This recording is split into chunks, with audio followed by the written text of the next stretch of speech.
diri sendiri. Cuba buat sekejap, tuan-tuan dan puan-puan sekalian. Peluk diri sendiri.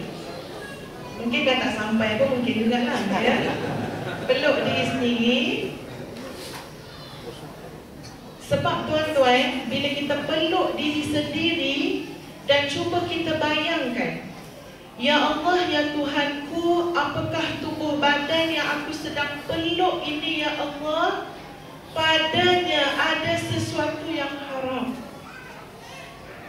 Sama ada kita bekerja, tuan-tuan dan puan-puan, entah kita culas bekerja, ambil hak orang, khianat orang, buat rasuah, tipu orang, beratkan timbangan, tipu perniagaan, manipulasi, dan segala macam yang kita buat selama kita bekerja.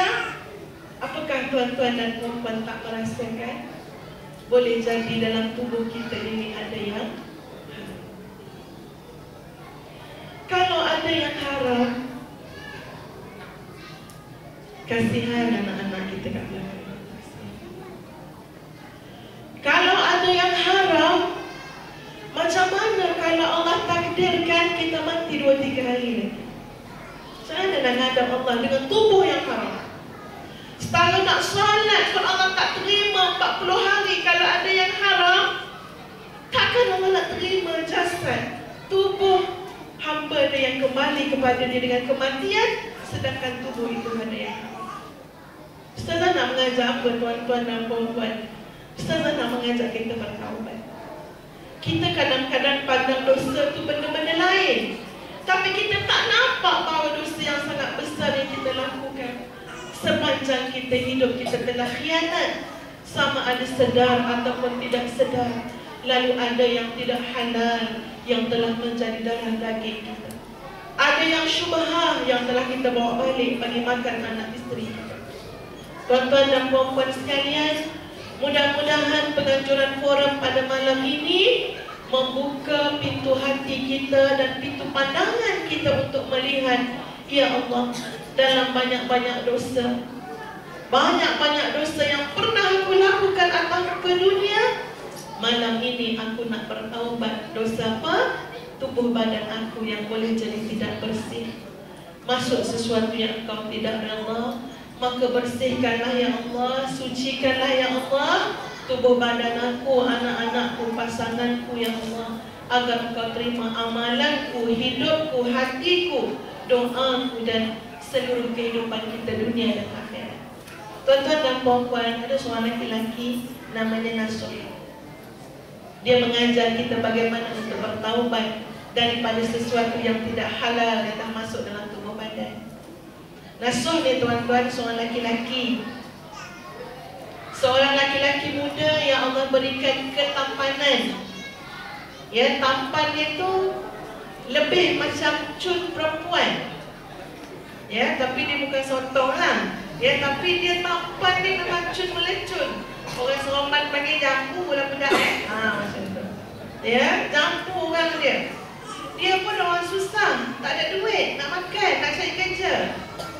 Langsung dia terfikir satu pekerjaan yang tak pernah dibuat orang pada zaman dia, iaitu mendandan orang perempuan, menyikat rapi rambut, scrub tubuh, masaj, semua benda lah. Ya? Oleh kerana Nasuh dia nak buat kerja tu, maka dia tukar penampilan dia daripada seorang laki-laki tulen asli, akhirnya dia pakai kain, pakai baju macam orang perempuan, dia simpan lampu panjang. Cerita dia pendandan yang baik sampai ke istana pembesar. Lalu raja pun nak ambil lah dia. Raja kata Nasuh ini, dia tak payah Nasuh, nama lain lah pula. Dia ni kita nak jadikan pendandan permaisuri dan puteri-puteri. Maka dibawa datang istana. Tiap-tiap kali dia nak dandan permaisuri dengan puteri, raja akan cakap dengan pengawal, tutup semua pintu dan tingkap supaya tak ada orang lelaki nampak. Yang sebenarnya orang lelaki ni kat mana? Kat dalam bilik. Satu hari nak jadi cerita, sebutir berlian istana telah hilang. Berlian ni besar mana ibu-ibu? Kecil je kan? Ya. Jadi istana, raja arahkan semua orang dalam istana, kita kena cek dia tanpa seurat benang. Kena cek, sebab benda kecil, tak tahu letak kat mana nanti. Jadi pengawal lelaki-lelaki, cek orang lelaki. Dayang perempuan, cek orang perempuan. Nasuh pergi kat mana? Lelaki ke perempuan? Dekat dayang perempuan. Bila sampai bilik, dayang perempuan kata, okey, buka baju dulu, sekejap lagi saya masuk. Nasuh sangat takut. Dia punya takut sampai dia kata, ya Allah, kalau Engkau selamatkan aku pada hari ini, aku akan bertaubat dengan taubat nasuha. Aku akan tinggalkan istana ini, aku akan hijrah, aku akan tukar balik identitiku, aku akan jadi hamba Allah yang taat. Habis dia cakap macam tu, dengan bunyi panglima pengawal dekat luar menjerit. Dia kata, dah jumpa dah orang yang curi ada dekat luar. Maka pengawal dayang kat luar kata, okeylah, kamu pakai baju baliklah, belian tu dah dijumpai. Nasuh keluar daripada istana. Jadi balik laki-laki. Apa dia buat? Tiap-tiap kali dia mohon ampun dengan Allah, dia terasa daging-daging dia ini telah tumbuh daripada hasil kerjaya yang haram, penipu. Apa dia buat tuan-tuan? Dia angkat berat, dia buat kerja-kerja buruh kasar, dan dia makan terlalu sedikit sampai dia kurus kering tinggal tulang.